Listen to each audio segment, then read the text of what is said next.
Siamo davanti allo stadio Diego Armando Maradona, uno stadio che però fino al novembre del 2020 si chiamava Stadio San Paolo, e oggi in 3 minuti proverò a ricostruire la storia degli stadi di calcio napoletani nell'ultimo secolo. Tutto comincia naturalmente a inizio Novecento, quando il mitico Mr. Potts crea la Cricket Football Naples Club, una prima associazione calcistica napoletana. Sempre gli inglesi naturalmente sono all'origine del gioco del calcio. I campi erano improvvisati, si giocava su al Campo di Marte, a Capodichino, c'era uno stadietto, ma nulla di qui a Via Campegna, più o meno proprio nella zona alle spalle della fermata Campi Flegrei della metropolitana, ma nulla di paragonabile a un moderno stadio calcistico.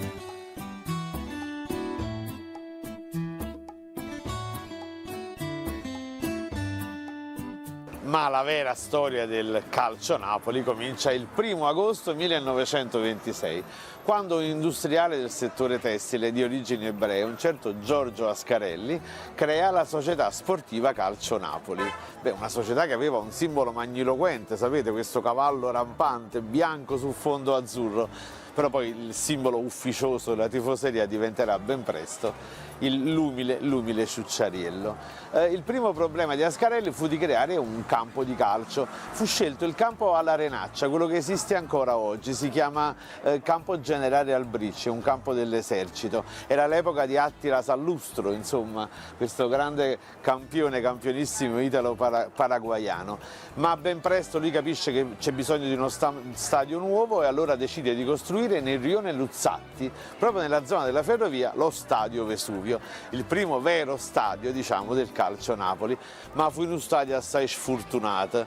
Sì, perché pochi giorni dopo l'inaugurazione il nostro povero Giorgio Ascarelli morì di infarto e quindi lo stadio Vesuvio fu ribattezzato, proprio in omaggio a Giorgio Ascarelli, fu ribattezzato Stadio Ascarelli, ma i fascisti non lo potevano sopportare che un simbolo del calcio napoletano fosse intestato a un industriale ebreo e gli cambiarono il nome e lo chiamarono Stadio Partenopeo. Ma le sfortune non finiscono qui, perché poi naturalmente nel 1942 arrivano gli inglesi, bombardano lo stadio che viene irrimediabilmente distrutto. Ma pure durante la Seconda Guerra Mondiale i napoletani trovarono in qualche modo il modo di giocare al pallone. C'era un campo improvvisato nella zona dell'Orto Botanico, ma nel dopoguerra il vecchio stadio Littorio, che era stato fatto nel 1929 dai fascisti, diventerà il nuovo stadio, diciamo, del calcio Napoli. Verrà ribattezzato in Stadio Arturo Collana, lo stadio del Vomero.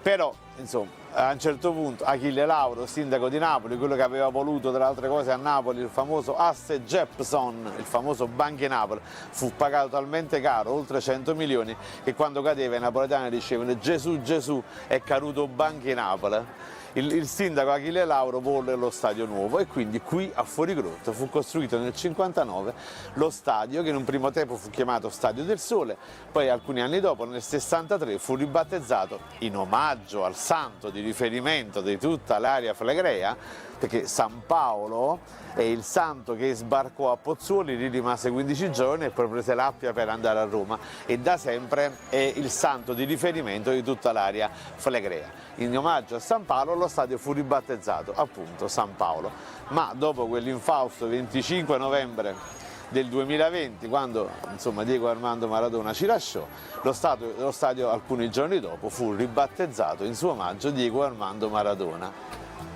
Io la verità sono certo che San Paolo si è pigliato un po' che collere, insomma, però giusto per parafrasare così parlo bella vista, San Pa, non ti crucciare, tu lo sai ti voglio bene, ma una finta di Maradona squaglio sangue in te vene.